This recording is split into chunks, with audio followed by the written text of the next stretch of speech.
Okay, my name is Michael McBay. I'm the bass player and founder of Circle of the Earth. I also happen to be a former medical doctor and avid martial artist, and spirituality is my primary motivation behind everything that I do to the best of my ability. I was born in Atlanta, Georgia. My parents were both academicians. My father was the first Black American to get a PhD in organic chemistry from the University of Chicago. My mother was the first Black American to get a PhD in mathematics or a PhD of any kind from the University of Georgia, and I grew up on a college campus. So I was raised in a very academic environment. Academics was everything. I got beat if I got less than an A in anything. And in those days, it was tough, right? But I look back on it now, and if I didn't have that upbringing, I wouldn't have the discipline and the drive that I have as an adult. So I'm grateful for this. I got an academic scholarship to integrate Atlanta, Georgia's last private white high school, the Westminster Schools. It was at that time the #1 ranked college preparatory school in the country, and that was tough. I wasn't accepted at all, and degraded and beaten, had acid poured on me, all kind of crazy shit, because this is back in the 60s. But again, I look back on that experience as a blessing, because it prepared me for success at Stanford and UCLA later. And again, without those experiences, I wouldn't have the drive and the compassion that I have now. After I got out of Stanford, I came to Los Angeles, and I left medical school to pursue music.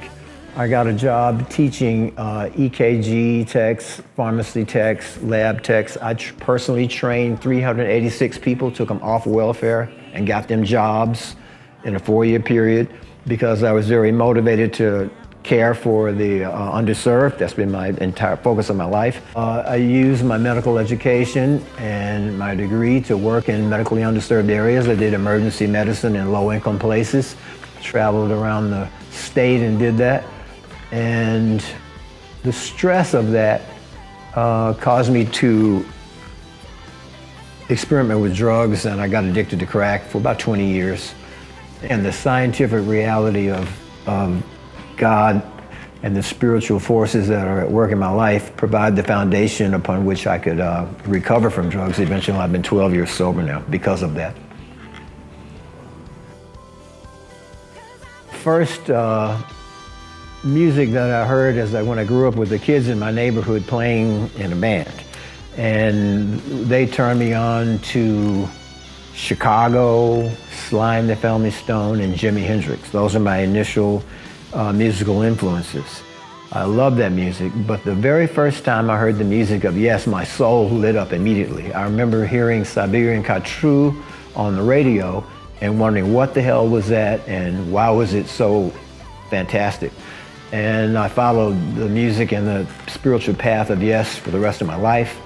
And that inspired me to create music with a spiritual message, music with vocals and harmonies and kind of an edge, intensity, and a message. And those are my influences. I've been playing original music in Los Angeles since 1976 in various incarnations. We played with Eric Singer, who's drummer for Kiss now, Chris Poland from Megadeth, things like that. After that, I had a band called Icebreaker. Icebreaker had Phil Von Hake, Randy Williams, and Eric Singer on drums for a while before he went on. And that band lasted for several years. And that was when I went from progressive jazz rock to commercial rock. Phil Von Hake, the guitarist, he was invited to join Motley Crue, but turned them down. He's so bad like that. Okay, so then from there, I did drugs for a while, gave up music for a while, and then became sober, started again. And then I met drummer Sandro Feliciano 10 years ago.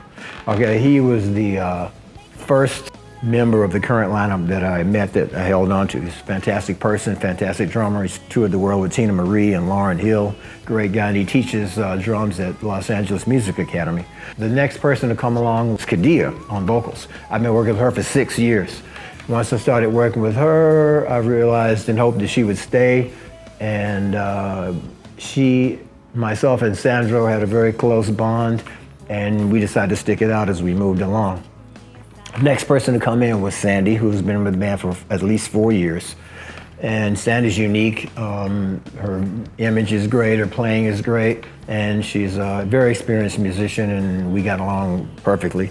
And then came Kazuki, and Kazuki's like the icing on the cake. I think is young, fantastic, and driven, and just as committed as everybody else. And Sandra was from Brazil. Sandy is from Taiwan. Kazuki is from Japan. I'm from the southeastern United States, and Khadia is from Maryland. Each of us has a unique cultural and ethnic background that makes a band diverse and unified at the same time. I have the dream team of my life now. Everybody's young, everybody's experienced, everybody's humble, cooperative, driven, all the things that you would want, and most importantly, they're sincere, deserving people. I'll do anything for them. Circle the Earth is, to me, very unique because, first of all, there's a black female singing rock. There's a multiracial lineup, which is unique. There's also rap in the rock, which I find refreshing and unique. The music has power.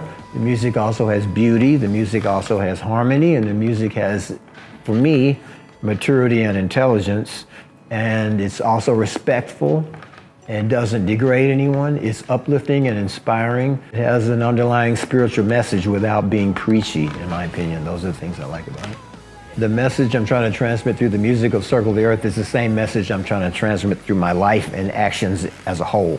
They are the scientific reality of God, and paranormal experiences can be real, and that it's the same God behind all religions, and the differences are just human creations, and that love and truth are real.